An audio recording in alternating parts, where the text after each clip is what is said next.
Hora da nossa coluna de política. A jornalista Rosiane Carvalho já está conectada conosco para trazer muitas informações e contextualização e análise criteriosa que você só ouve aqui na Band News Difusora FM.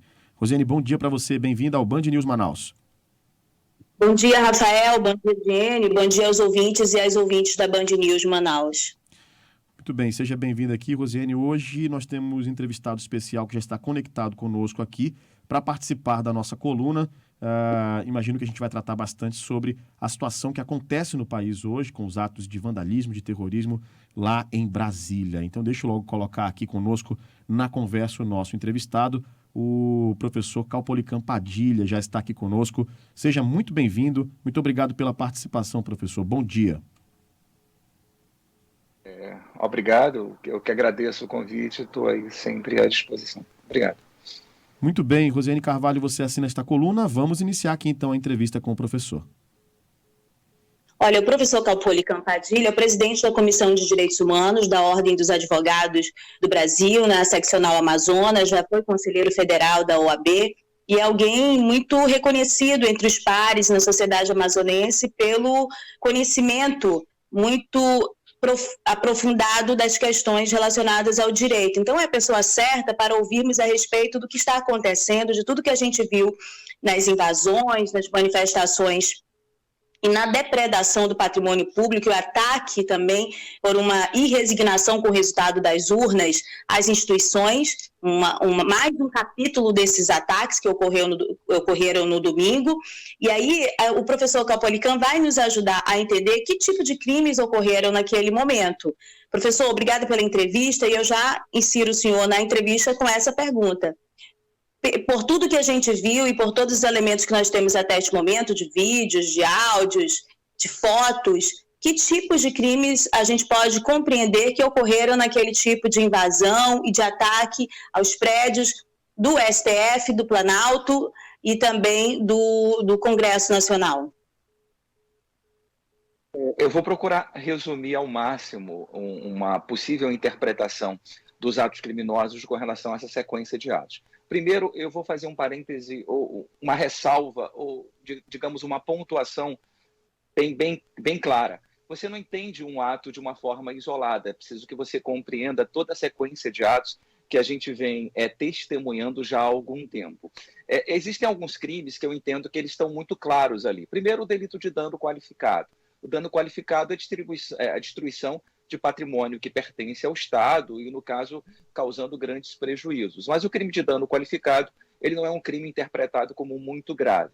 Agora, os crimes graves que a gente percebe que ocorreram ali, tem dois crimes que eles estão sendo indiciados, que é muito difícil de você deixar de observar a existência desses crimes. Um que é o atentado violento contra o Estado Democrático de Direito, e o outro é o golpe de Estado, que é tentar depor governo legitimamente constituído. São dois crimes previstos no Código Penal, um no artigo 359-L, que é o atentado violento ao Estado Democrático de Direito, quando você atenta usando do emprego de violência ou do emprego de grave ameaça, atos de agressão, atos de violência, você tentar violar os princípios que regem o Estado Democrático de Direito. E o outro que é o golpe de Estado, quando você tenta depor, se utilizando da violência, de atos agressivos, a ruptura de governos legitimamente constituídos. Esses dois crimes estão muito claros. Um outro delito que eu observo que vem sendo discutido é a questão do terrorismo.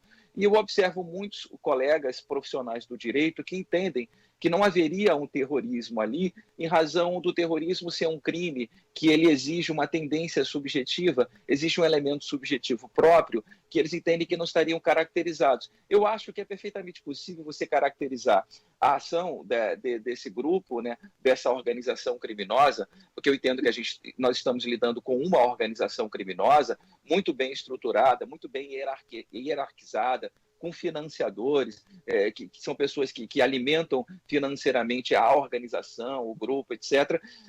Além da organização criminosa, eu entendo que é possível você encaixar na Lei 13.260, que é a lei de terrorismo, porque o terrorismo ele se caracteriza por causar o terror, causar o medo, causar o temor de forma difundida, tentando se apoderar de equipamentos, de instalações públicas, que ficou bem claro isso, que eles tentaram se apoderar de equipamentos de instalações públicas, no caso, a sede dos poderes, e por razões de natureza discriminatória. Está bem claro que o que motiva esse grupo, essa organização, são razões de natureza discriminatória, e eles não deixam isso, eles deixam isso bem claro, eles não deixam a menor sombra de dúvidas com relação a isso. E eu entendo que é perfeitamente possível você definir e você encaixar no delito de terrorismo também. Entendi. Professor, podemos só repetir quais são os 3 crimes para que a gente compreenda e eles estão previstos em que legislação específica das leis brasileiras? Tá. Você tem a organização criminosa, que está muito claro que é uma lei específica sobre a organização criminosa. E aí você tem o artigo 163 do Código Penal, no caso o dano, e o dano na forma qualificada, que é contra o patrimônio público do Estado. Você tem aí o atentado violento ao Estado Democrático de Direito, que está no Código Penal, é o artigo 359-L. Inclusive, nós, na OAB, nós lançamos uma nota de indignação e de repúdio e que nós fizemos as devidas subsanções típicas. E temos o artigo 359-M, que é o golpe de Estado, que está no Código Penal.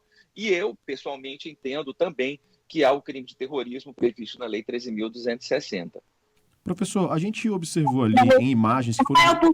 Rafael, por favor, eu tenho pouco tempo e pela instabilidade do telefonia, eu queria fazer uma condução assim, mais cronológica das questões que eu preparei aqui, e aí eu encerro em 10 minutos as minhas perguntas, e aí vocês ficam livres também para explorar conhecimento do professor. A gente pode fazer assim, senão vai desconcatenar aqui a minha possibilidade de entendimento, né, dessas questões. Pode ser, a gente vai acompanhando aqui, qualquer coisa a gente intervém também. Vamos lá. Vamos lá. Professor, o senhor falou sobre a possibilidade de serem enquadrados também como crime de terrorismo e citou a lei. A lei que o senhor cita é a Lei de Segurança Nacional. Não, é a lei antiterrorismo. Tá? A Lei de Segurança Nacional ela foi modificada pela alteração do Código Penal. Tá?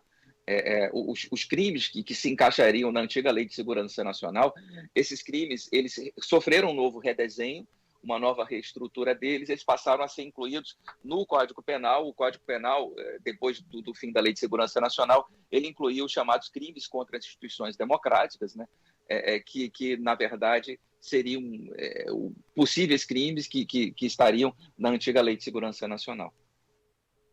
Entendi. Agora, especificamente, professor, sobre essa questão do terrorismo, ontem eu pude conversar com o senhor um pouco antes, porque há uma série de contrapontos, inclusive pessoas que defendem direitos humanos, que lidam no mesmo campo que o senhor, que o entendimento nosso também em relação à questão dos direitos humanos, mas que elas falam que é muito perigoso esse enquadramento como essas pessoas que praticaram todos esses atos reprováveis, criminosos no domingo, mas que é muito complicado enquadrá-las na questão do terrorismo em função de abrir um flanco ou um precedente para que todos os movimentos sociais também possam ser enquadrados da mesma maneira. O senhor falou para mim que não compreende dessa maneira, até em função do objetivo e da forma como a legislação e a sociedade devem enxergar os movimentos sociais. O senhor poderia explicar isso para os nossos ouvintes também, por favor?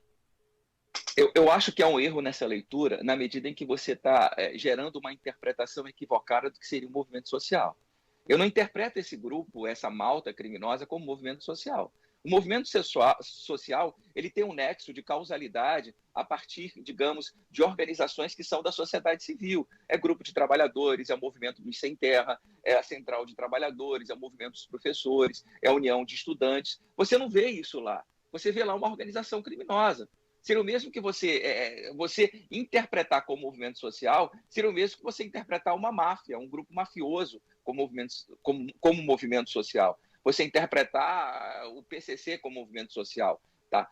Você não interpreta máfias criminosas, você não interpreta maltas, bandos criminosos como movimento social. Você não tem o nexo de causalidade que justifique a definição desse grupo como movimento social. Eu até entendo a preocupação deles, mas eu tenho uma leitura, com todo respeito, totalmente diferente. Eu acho que nós temos uma legislação que quando ela foi aprovada havia essa preocupação também de você estabelecer parâmetros para que não se interprete atitudes e atos de grupos que por causas sociais e por reivindicarem direitos que são legítimos, direitos que são constitucionais, pudessem correr o risco de serem subsumidos a um chamado ato de terrorismo. Eu até compreendo isso, mas não é esse caso. Nesse caso, entendo que está muito claro, ou seja, no caso do terrorismo, primeiro, uma organização criminosa que não tem como a gente encaixar como movimento social, nem como movimento popular, tá? Porque o que vincula, o que confere unidade a esse grupo, ele é muito claro, que confere unidade a esse grupo, ele é muito claro, ou seja, são motivos, são razões discriminatórias, é a tentativa de você se apoderar de equipamentos públicos, de você sequestrar o poder em favor de uma racionalidade ideológica que é excludente, que é discriminatória. Então, eu não vejo esse paralelo, tá? Eu acho que a gente tem que ter coragem democrática de definir o que está acontecendo e coragem democrática de utilizar a favor da democracia e do Estado de Direito o sistema legal, o sistema, inclusive, de subsunção penal. Como eu vejo, é como eu interpreto. E eu acho até porque pode falar, professor. Eu acho equívoco essa leitura. Sim, porque historicamente este é um ponto muito diferente de tudo que já se viveu no Brasil em relação a esse ataque às instituições, e isso é um ato continuado. Eu até tratei ontem um pouquinho nos stories, devo trazer novamente a coluna por outros prismas, com outras pessoas tão especializadas quanto o senhor, mas não é um ataque isolado à democracia. São atos que vêm se avolumando. Aquele é mais um ontem, anteontem, enfim, tudo que a gente viu. Nós estamos vivendo realmente registros históricos. Professor, ainda especificamente sobre essa questão do terrorismo, o senhor também me explicou que a legislação prevê um enquadramento muito específico ao lidar com a questão do crime do terrorismo, e que tem de haver elementos como preconceito, racismo. Como é que, desse ponto de vista, esses ataques, essa atuação desse grupo pode ser enquadrada dessa maneira? Tá. Deixar bem claro, quando a lei antiterrorismo ela foi discutida no Congresso Nacional, havia, sim, uma preocupação muito grande dos poderes se utilizar da legislação como instrumento de criminalização dos movimentos sociais. E aí, até como um critério de fechar mais o tipo penal. O que é fechar mais o tipo penal? Utilizar-se de descrições que são mais restritivas no processo de criminalização. Mais restritivas em que sentido? Deixar para que o tipo não tenha uma interpretação muito aberta. Tá? Porque entenda uma coisa, o tipo penal, o que se chama tipo? Tipo é a descrição do comportamento previsto em lei como criminoso. Então, quando você está diante de uma conduta, de uma atitude, para você saber se ela é criminosa, você precisa saber se essa conduta coincide com essa descrição que está na lei. A lei narra um comportamento. Então, a ideia de fechar, ou seja, você estabelecer critérios muito mais rigorosos para que o intérprete ele não se sinta muito à vontade de enquadrar qualquer comportamento naquele tipo. Então, quando se discutiu a questão do terrorismo, se incluiu lá um conjunto de razões e de motivos que seriam necessários para que os comportamentos de terror, os comportamentos de apoderamento, de posse de equipamentos públicos, refinarias, sedes onde funcionam os poderes públicos, eles pudessem se encaixar como terrorismo. E aí eu vou até ler, seria interessante até ler o artigo 2º dessa lei, que é a Lei 13.260, que é esse artigo 2º que fecha esses critérios para que qualquer conduta não se encaixe como terrorismo. Que ele diz o seguinte: o terrorismo consiste na prática por um ou mais indivíduos dos atos previstos neste artigo. Os atos previstos a posse, o apoderamento de equipamentos públicos, o apoderamento de refinarias, etc. Por razões de xenofobia, que não era o caso, razões de preconceito de raça, cor, etnia, discriminação. E eu entendo que as razões discriminatórias com relação a essa malta, a esse grupo, a essa organização criminosa, é muito claro, porque eles dizem, e eles dizem sem medo de dizer, eles verbalizam e colocam isso em cartaz, que o objetivo de todo o movimento deles é de discriminar os comunistas, de retirar os comunistas, expulsar os comunistas do país e não deixar que os comunistas possam ter poder no país. Isso é razão discriminatória. Isso é razão discriminatória muito clara. A discriminação, ela envolve um desejo, uma intenção, um ato de intencionalidade de você excluir pessoas de certos ambientes por algum motivo que unificaria essas pessoas, seja em razão de como essas pessoas pensam, seja em razão da opção sexual dessas pessoas. Então, isso para mim está muito claro, essa razão discriminatória. E o que é interessante é que é uma razão discriminatória extremamente alucinante, delirante, tá? Delirante, porque você tem um governo que envolve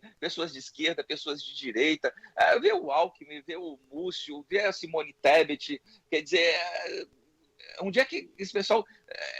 Eles estão vendo as razões que levam eles a agirem dessa... Além de ser...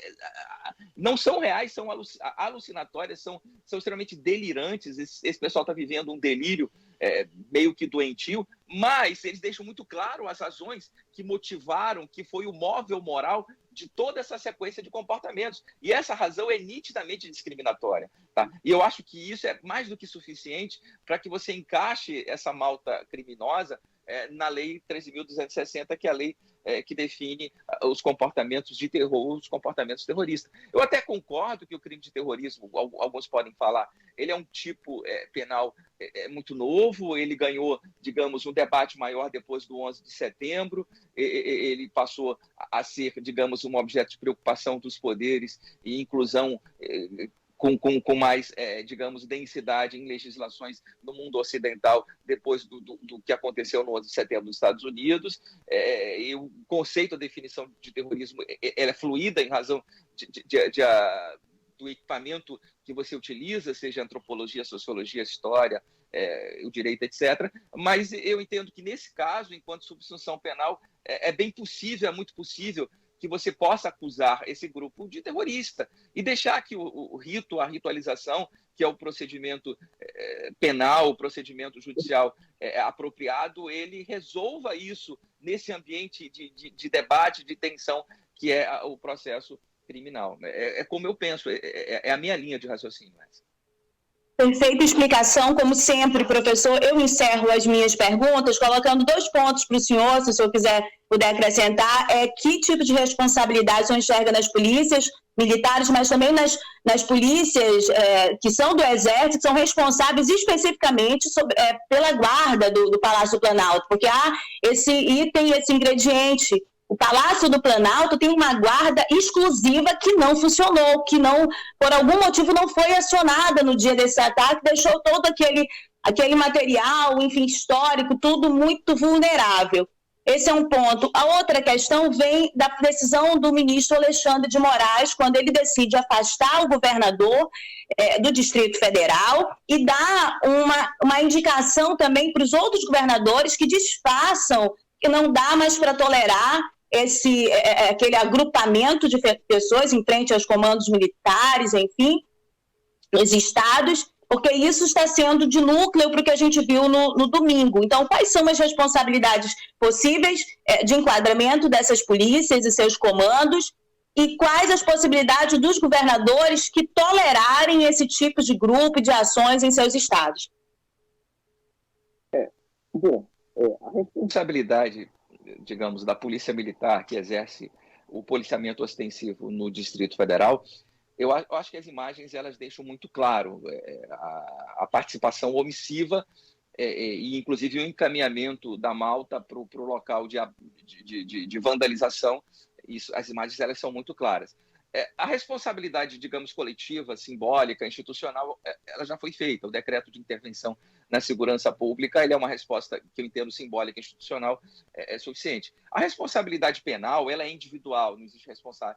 A única possibilidade no Brasil de você responsabilizar grupos fictos, né, entes morais, é no caso de crimes ambientais e seriam empresas privadas. Então, não há possibilidade de você responsabilizar criminalmente entes públicos, no caso. Eu acho que o decreto ele respondeu à responsabilidade coletiva. A responsabilidade individual, que eu acho que é possível você identificar os policiais militares que aparecem nas imagens contribuindo omissivamente ou até moralmente com a vandalização, eu acho que é possível você ter as responsabilizações individuais necessárias e incluírem eles em todos esses crimes em razão da sua participação omissiva. O que é a participação omissiva? É quando você deveria impedir certos comportamentos criminosos e você contribui não realizando, não exercendo as suas funções. E aí seria por aí. Tá, a intervenção eu acho interessante. E no caso do Distrito Federal, acho que ficou muito claro, digamos, o secretário de Segurança, coincidentemente, sabendo de tudo que está acontecendo no Distrito Federal, ele fugiu do Distrito Federal,